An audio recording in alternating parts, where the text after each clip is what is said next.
Hi, this is Scott Delaney. This interview is with my own grandmother, Barb Cain, my mom's mom. I learned a lot. I really appreciate the time I got to spend with her, and I hope you'll enjoy it as well.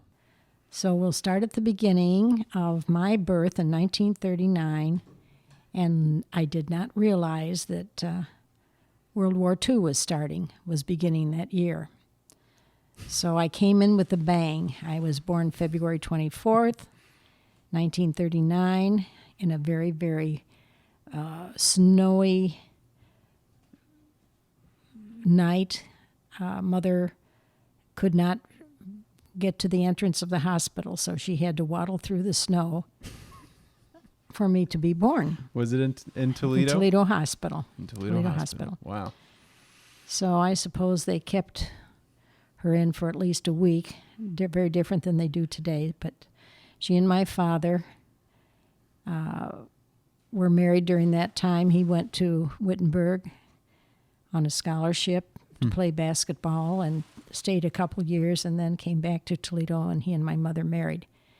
And she was a salesperson at the Lion store, which was very, very old, but a prominent department store at that time. Was that in Westgate or was that downtown? No, that was downtown. That was the real downtown at that time.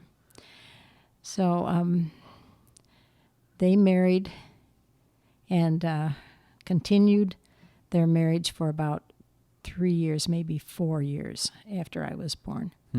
And during those testy times of the war and the call for anyone who was capable of working for the government, which my father did, being an architect and very capable in construction. He was asked to go to West Virginia Beach and work for the government over there. So my mother and I took a train over. She was trying to hold their marriage together, I would imagine, or they were. And they divorced finally in 1943. And so we went to live with my grandparents. And so we stayed there for about 8 years, and then my mother remarried. So life then began on a different level for me because I loved living with grandparents. That was great. I was very secure there. Yeah, where did your grandparents live and what were they like? The Whites lived in West Toledo, and my mother worked for a men's clothing store all those years that we were with my grandparents. So it was a safe community in those days. Actually, it was called The Point, and that would have been considered a mall in those days. It had a little bit of everything. But I was a happy child, and then mother remarried, and that was not too great an experience. I didn't care for my stepfather, but anyway, I finished grade school, and then went on out to Whitmer High School and met my future husband, Grandpa Dan. And that was our freshman year, as a matter of fact. And, really? That was it. That Immediately. was the end of it. Yeah. But I was looking also not for stability in a person, but also a family, because at that point I did not have much of a family. My father was still living, but he had remarried. So, was he still in Virginia Beach, or was No, he was in Toledo. Okay. He stayed in Toledo, went to the University of Toledo, and met his second wife there. And they married and had 2 daughters. So I have 2 half-sisters, Leslie and Sally, and a half-brother by my mother's second marriage, who is 16 years younger than I am. Yep. So I really never had siblings as both of you had. Right. It's a privilege.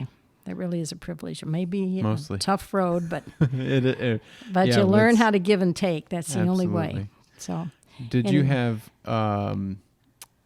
holiday or family traditions that you really cherished as a child, even with your grandparents and with the Whites? Or? Yes. Christmas was very special to me. I had an uncle in World War II who was a pilot, and a special moment was when he came back home. And he came back to live with my grandparents for a short period of time. Was he on the European Yes. European theater? Or, okay. Yeah. He was in the Pacific. Pacific. Okay. Definitely. Yeah. So he didn't talk about it. We never talked about it, but he was like a brother to me, quite a bit older, but he was still like a brother. So we had our holidays, Christmas. I'd have Christmas with my mother and grandparents and my father and his wife and my aunts. So I moved around a lot, and I had a lot of disconnected family. But I thought it was great because I got a lot of gifts that way. You got to double up.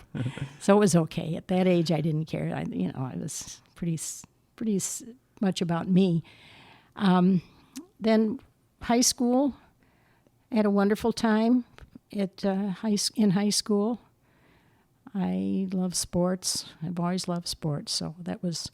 Did you play sports in high school, or? Yes, Whitmer was very strong in their athletic. What did you do? Well, I guess I enjoyed basketball. I was a cheerleader, of course, too, always cheering everyone on.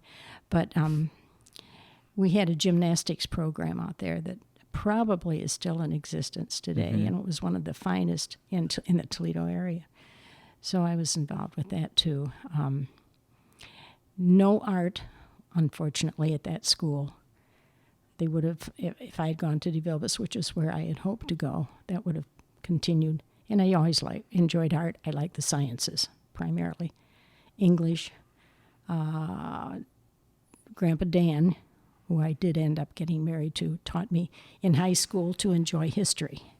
Oh, so we ended up in the same. He was a history fan. We ended up in the same history class. He sat wow. behind me and would poke me if I wouldn't pay attention to what the teacher was trying to get through my head. So finally, it took, and so we married out of high school, and Grandpa went to work. Dan went to work in a printing company that his father had started in 1938. And we had 4 children by the time I was 26. So I had my job cut out for me. And I liked it. I enjoyed it. I had a family finally. So that went well, and we just kept working hard, and we were both too stubborn to quit. Give me a special memory from, I'm going to ask for all the kids. But first I want to hear a special high school memory with Grandpa. Oh, aside from being poked at history class, which I find funny. Well, we were always, there were groups of us, a group of gals and a group of fellas, and we were always kind of the leaders of our classes.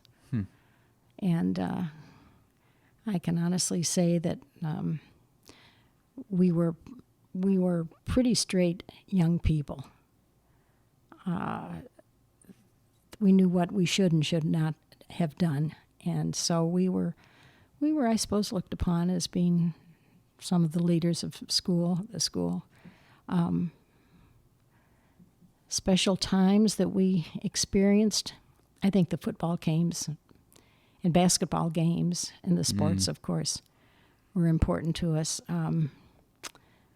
He played football, did a little acting. He got hurt, is that right? Well, Grandpa did get his femur broken his freshman year when he was scrimmaging my old boyfriends from DeVilbiss High School. Oh.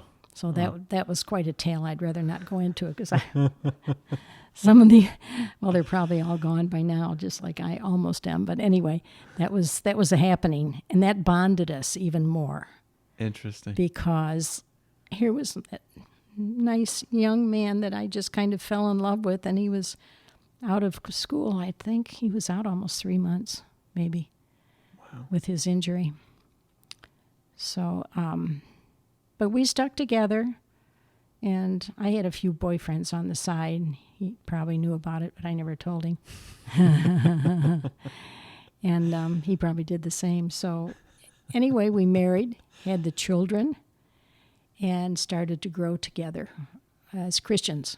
We both knew he had accepted the Lord when he was about 13, and I had when I was 15. Hmm.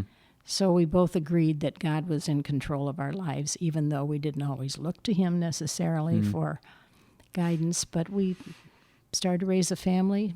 We were in church, knew that was important. What brought you to the Lord at age 15? Misery. Hmm. Misery. Very unhappy home. But just the fact that a Baptist minister told me I was a sinner one day, and I didn't ever think I was a sinner. I knew I did things that I shouldn't have, but I really never considered myself separated from the Lord to that extent, because I had been raised in the Lutheran Church, and we had a very structured,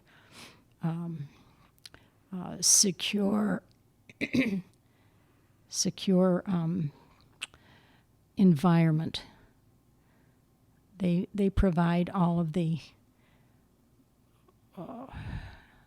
scripture, recitation, memorization, everything that you need. The liturgical service that you could kind of... Yes, and so the environment was fine, but I never knew that I had to have a relationship with the Lord. He was just always there.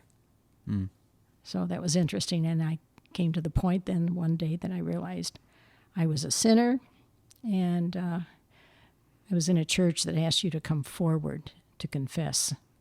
And I rebelled against that because I didn't think I needed to do that. But I finally broke down and did it. And my mother was praying very hard for me during that time. And she was home with a very bad back and was ill, laid out in bed. And that was the day I chose to go forward because I didn't want her around me at that time. Oh, wow. I said, I'll do it my way. It's going to be on my terms. But that was a good thing. So she was pleased about that. But that's going back a little bit. My Dan and I and the 4 children found great comfort in having a church family. And we joined a small group of people that were developing a church, hoped to build one day, which we became part of. Bethany Baptist Church, did you ever hear of that? Probably not. It's a Christian fellowship church now, I think, out on Flanders Road. But that was quite an experience for us because we were part of the body of believers that decided we were going to build a little church. So that was a privilege. It's still standing. We left that church after about 6-7 years probably, and joined a larger church of which we felt we needed to go in that direction for our family primarily. So we evolved to, our Christian lives evolved into that experience, our church experience, but we were in business. He was in business, and so business called on us to be to extend ourselves to in a broader way than we had ever had to do before, because he was working in the plant, and that was one part of his life. I was home. That was another part of my life, trying to make things work out for us, or for our marriage and for our family. And then business became a different area of our life in which we had to start to travel, and Grandpa had to start to extend his knowledge and talents in other areas of the printing industry. And so then we became involved with the printing industry for a good number of, we traveled all over the world in doing that. What was the most kind of breathtaking place that jumps to your memory the fastest? Oh, I think Germany was outstanding because we went to, he went to one of the international shows, printing shows, equipment shows, and that took us over to Mainz. One of the highlights there, of course, and we talked about it the other day, Scott, was seeing the place where the Gutenberg Bible came about. There's a dedicated museum there. That was a real thrill for me. And so I would say that that was rather stirring to me to be able to witness something like that. I also had an experience of going to a sisterhood in Darmstadt, Germany, a Lutheran sisterhood, and that's always remained one of the outstanding Christian groups of women and men that I don't talk about a great deal, but the sisterhood is all over the world, and they have a place here in Phoenix, Arizona. Quite interesting. Evangelical Sisterhood of Mary is the actual title of it. So I had a lot of interesting extras in my life other than raising the children, raising the family. And then we became part of the Young Presidents Organization, and the printing responsibilities in travel lessened. And then for 15 years, we were part of the Young Presidents Organization, which then again we traveled with. It was an education. It was my education because, of course, I often say neither one of us went to college, but it did not hold us back. And if anything, the successes I think that we were able to achieve would never have been the same had we gone on and gone our separate ways, let's put it that way, so to speak, like so many young people have to do these days. Yeah. We were secure, which was a blessing that God gave us for sure. Yeah, it gives you permission to rest your mind and not worry as much as a lot of other we did folks not do. have to, no. Yeah. We knew we were secure and had a good family. Grandpa Dan had a wonderful family, Christian family, so. Yeah, and you mentioned that you really felt adopted by them in a lot of ways. Definitely, yes.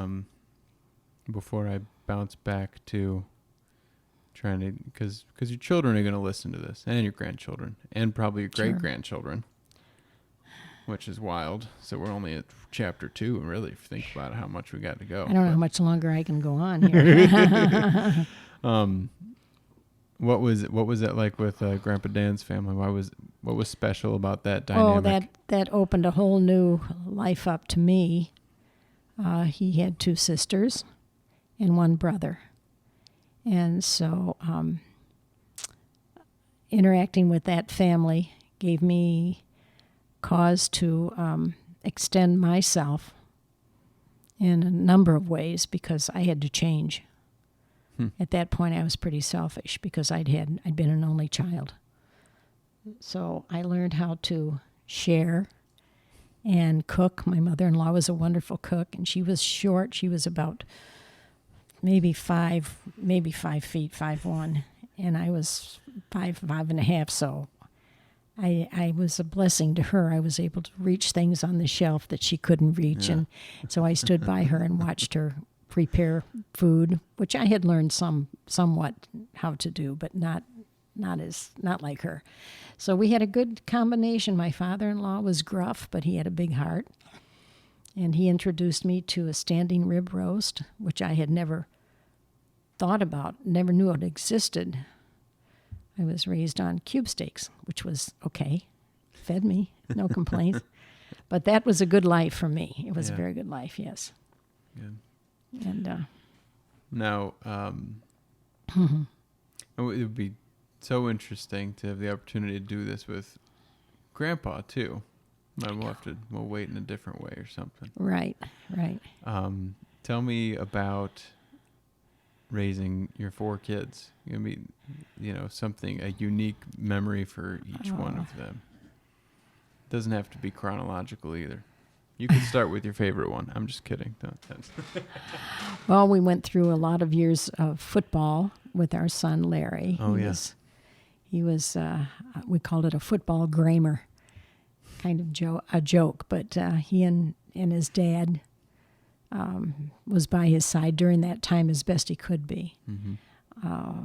One negative in our lives was that Dan had to work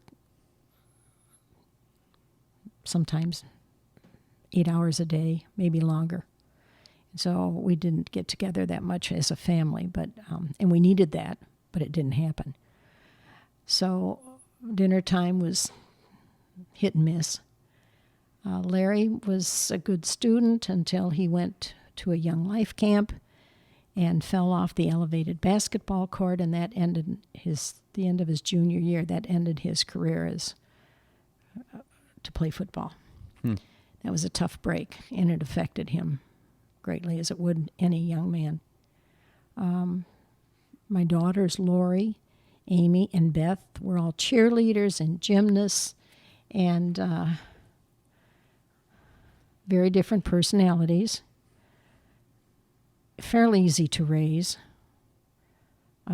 It's a good thing I didn't have 3 sons and 1 daughter. So God knew I could handle the girls. Larry hid from his sisters most of the time. He would choose the lower level for his bedroom.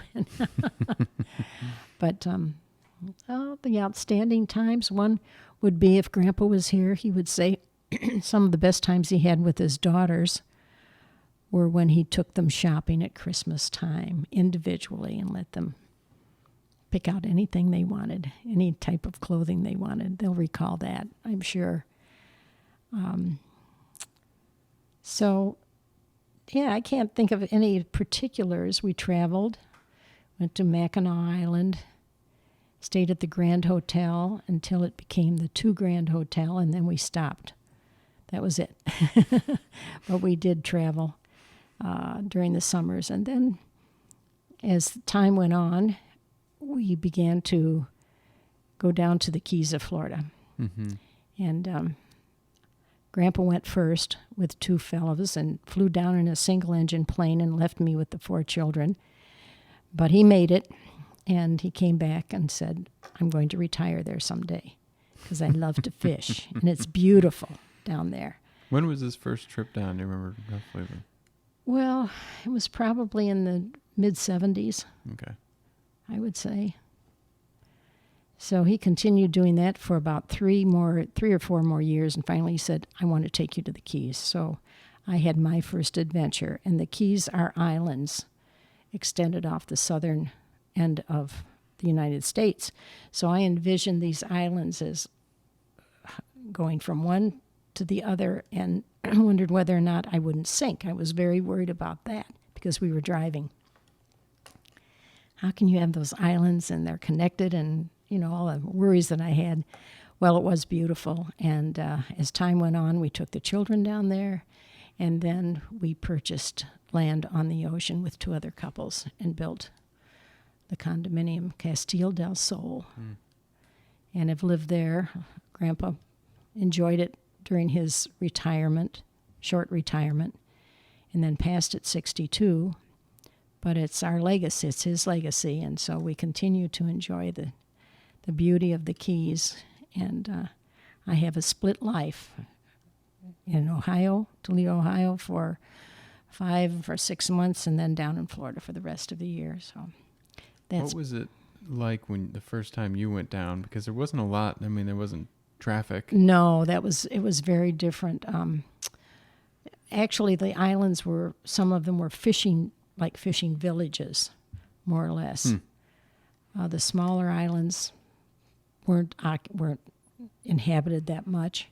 People drove down there and either took a trailer or just drove and got out and fished, had their fishing equipment, and stayed at these little shacks along the way. It's wild. Yeah, it was delightful. It had flavor, let's put it that way. Yeah. All of the Keys still have flavor. Ernest Hemingway loved the Keys. Let me think of some of the other old famous people that ended up there, and it's kind of the end of the world, has been for a lot of people. Yeah. Because it's warm, it's beautiful, and the artists love it. And so Dan chose a lovely spot for us. There's no doubt about it. Mm-hmm. I've never regretted living there. But his departure when he was 62 changed my life. So yeah, that was difficult. But everything, God takes care of us. He promised to do that, and I made him fulfill his promise, and he always has. Never any looking back and saying, "Oh, woe is me." Now I get mad at Grandpa once in a while for leaving me so soon, but That's the way it was. He was called home for a reason. Yeah. Yeah, how from the grandchild's perspective, he was fun. He was engaging.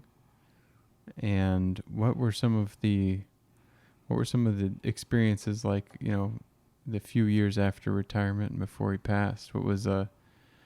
How was that to be together instead of him having to be gone for the workday? Well, he managed to leave me several times. He would come down to Florida. We'd go down to Florida. We'd fish for a while, and then he would say, well, I have to get back to check on things. Because after he retired, he continued to find motivated people who were interested in starting a business of their own in the printing related. So I think he started a couple companies, so he'd have to come back and check on those. By that time, industrial printing was being overseen by Chuck Delaney. And so he felt confident that the place was in good hands with Chuck. And Chuck continued as president of the company for, probably, I'll say 5 years. He was president before that, I think, but after Dan passed, unfortunately or fortunately, he decided to sell the company just before he died. But things fell into place, not in the way we would have chosen, but it was a situation that had to be dealt with, and so fortunately, the place was sold, and all of us went on our own way, which we had to do. Had to keep everything secure as best we could. So, so he still found ways to occupy his time with professional endeavors, even he would not let go well into retirement. Not let go of. He loved to go out and discover buildings that would house either the inventory or would be just perfect for the new business that these people were interested in developing. So he enjoyed that part of his life very much. And retirement became a little boring, I think, because you can't just fish when you retire. And he really didn't have any other interest. I remember when Grandpa got a boat, yeah, and we went out in the water. Oh, yeah. And you get a mile or two out in the Atlantic Ocean, and you go, oh, shit, this is pretty big. His dream was to have there's a pretty big ocean out there. He finally told me the truth. His dream was to make enough money when he sold the company to have his own yacht, of course, with his own captain and crew. So he wouldn't have to do any of the work. But since he didn't quite make that mark, so he did invest in his own boat, and he had that boat, discovered that it was another full-time job. Another full-time job that took a lot of money and work and worry, actually, because docking was the nightmare to him. It was a nightmare. He was too nervous to be, because he was a perfectionist, and you can't be a perfectionist when you're driving a boat. Yeah.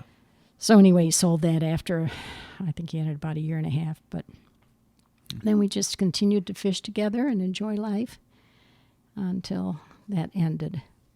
Mm-hmm. And so for myself, it took me about 4.5 years to recover from being alone, which I had never been. I was as an only child, and I hated it. So anyway, I remarried and married a nice man that provided companionship for about 8 years, and then he passed away. Became ill, Skip Palefinger. So that didn't end my life, though. I'm still going. And no more husbands. I just more or less witnessed to a gentleman who owned a restaurant this past week, and he was trying to tell me that I shouldn't stop at 2 husbands. And I said, I have a third husband, and it's the Lord. And and he's the only one I can count on. And he was a Greek and Italian. Mother was Greek, father was Italian. Very, very interesting gentleman, married, no children. I learned a lot about. I did an interview with him that day, as a matter of fact. And my friend and I were having lunch at his restaurant, and so he didn't stop talking. And finally, when I convinced him, I think, that I was not interested, and I wasn't interested. He wasn't talking that way. He was just saying I shouldn't cut my life off like that. So we knew that was the end of the conversation, and my friend and I paid the bill and walked out the door, and pretty soon we hear this voice behind us saying, we were both Barbers, Barbara, Barbara. And he caught up with us and gave us a complimentary meal to come back. So it was very nice of him, and that was quite an experience. So little things like that are feeding me all the time. Yeah. All the time. There's not a day that I don't have an opportunity to talk about the Lord. But I choose to talk about the Lord in my life. I'm not an evangelist, okay? Right. There are people that are cut out to be that way. But so far, I haven't found that that's the area that the Lord wants to use me in. It's not always particularly fruitful endeavor. Not always. I think you have to live what you believe. Yeah. Yeah, Okay. absolutely.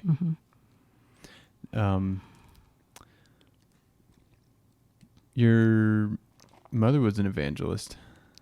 My mother was an evangelist. She had a difficult life in going through a divorce. People didn't divorce during the war. That was very unusual. But she had a different life.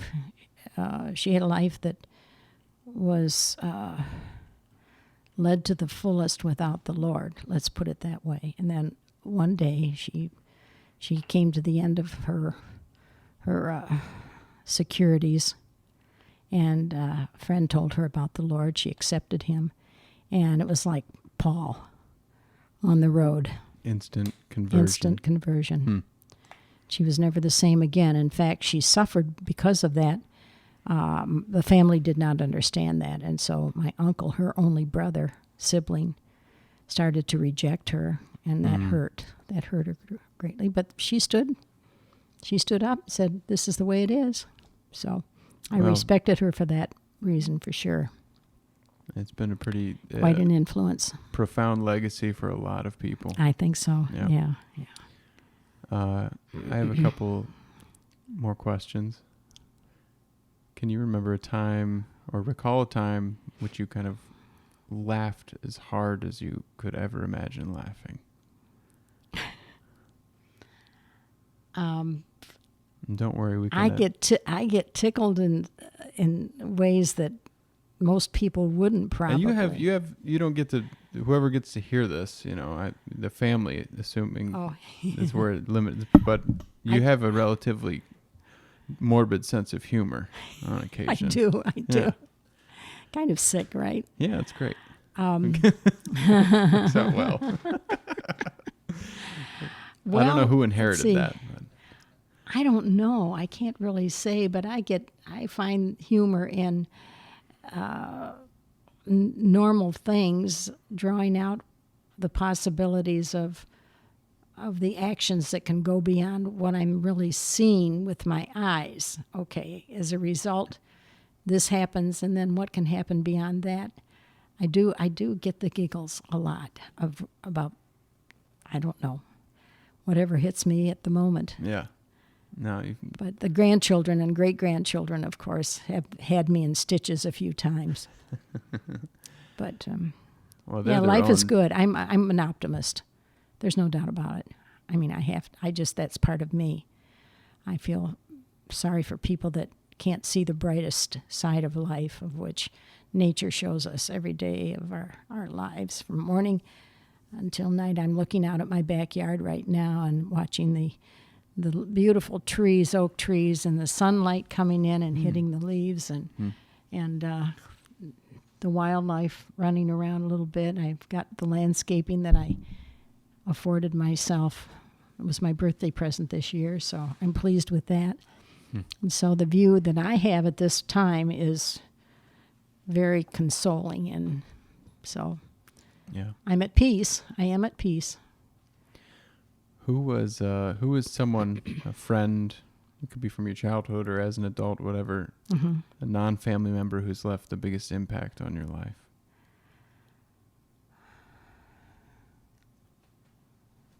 Non-family member. Well, I can recall a gentleman from the printing industry that over the years I would see him once a year. He owned a very large printing company in Lowell, Massachusetts, and his company, of which was probably 4 times the size of ours, printed the Gideon Bibles. And so Jim was an Irish Catholic who loved to have a good time, loved to drink, loved to just be Jim. And so I really had a very special place in my heart for him, prayed for him. And so we were in the Laurentian Mountains one year at a meeting, and I happened to see Jim, and I waved to him, and he said, "Come on over, sit down beside me. I want to tell you something." And so he said, "I just went to the Gideon headquarters." And he said, "You've been talking about the Lord for, the times that we'd been together, on and off." He said, "They called me into the room before they would give me the next job for printing the Bibles. I had to go into a room where they all kneeled down and prayed." And he said, "I'd never done that before." And so that was such a thrill to me to have him share that experience with me. And Jim passed away, I don't know, maybe 5 years after that.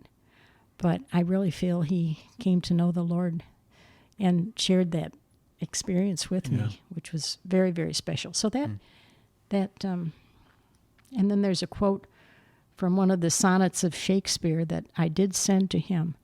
The sonnet is, I probably mentioned it to you, Scott. "For me, dear friend, I never will forget you, for when first our eyes we met, such seems your beauty still." And for me, as a female, to send that to a male is maybe in your mind a little unusual, but that statement fit the way I felt about him. That he was a beautiful thing for us to have that friendship that went that deep, because in the industries that I was involved with, there are a lot of complexities, let's put it that way. Well, Shakespeare's sonnets were mostly written to his friends. Yes. More than half of them were written to his male Why friend. that one stood out? But interestingly enough, it stops you in your tracks. It's an interesting passage. In a childhood book, the Garden of Verses. And when you open the first page, that sonnet is in it. And I never knew that until I rediscovered the book and sent for it, because I wanted the original book. I think your mother probably has. Child's Garden of Verses. Stevenson. You would know that. But amazingly, I opened the page of that book, the first cover of the book, and there it was. Now, how in the world that translated from my childhood into my life as an adult, figure that one out. Strange conversations. It's like those old songs from your childhood. You sing the words to and don't know why. Right. So, I don't know how much more you want to know about this life of mine. What's your most memorable meal? Most memorable meal. Honestly, I think it was when I sat down at the table of my in-laws for the first time, and my father-in-law said, "We're having a standing rib roast." And I said, "What is that?" And I'll never forget it. That was the most memorable meal. Now, I could tell you that I've been wined and dined in the finest places in the country and in the world. But that definitely had the heart, the meaning to me. Yeah. I mean, I've had some great meals, but I didn't have any drinks with that meal. Believe me, they did not drink. So that Gravy. a little different atmosphere. Drippings. Yeah. All juice. Yeah. Yeah. So that's the best I can do in that area. You've handed a couple of things down. Cooking. My love for food, I largely credit to the spending time in the Keys, and then you catch something, and then you get to enjoy it, and Very that totally. I think that's probably one of the main reasons I've gotten into agriculture and all that whole phenomenon of starting something, harvesting something. It's a source of life. Sharing it. That's true. So that covers everything. Sacredness of the table and the family, enjoying something. I absolutely understand that. Is there anything you would like to share to anyone who you think, in the family or friends or curious people who might be listening? Well, sharing my thoughts for each individual family at this point.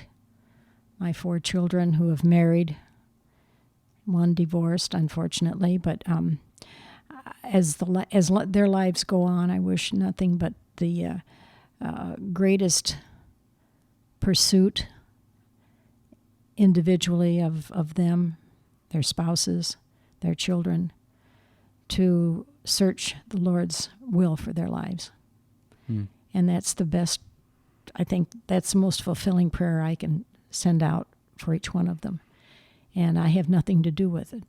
I can influence a little bit, but it's the Lord's direction and care and carrying along of those individuals that I have peace about. I don't have to work at it. He does all the work. Now, I mess up a few times here and there, of course, and he makes the corrections in my life, of which I would hope for each one of them as they make their decisions, whether they're right or wrong, and the correction will come from the Lord if they're looking to him. And we don't always look to the Lord for our disciplines, so I would hope that would take place in those around me, the loved ones that I have, the children and friends also. So set an example as best you can. Well, the last question I usually think to ask is, are you at peace? But I think that your answer there just kind of summarizes it perfectly. Well, interestingly enough, that's what I told this young man that owned the restaurant. I said, the best way I can explain to you what I've just told you is that it has resulted in a peaceful life that I do have.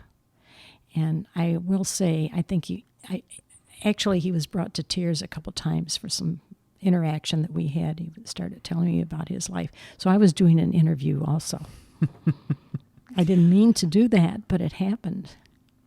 Well, so when you're open to the Lord on occasions, and it's always a surprise to me when conversations occur like that, because it's nothing that you can plan. You know that. You've both experienced it, I'm sure. That was really refreshing to have an opportunity to interview my grandma. Thank you, Barb Cain.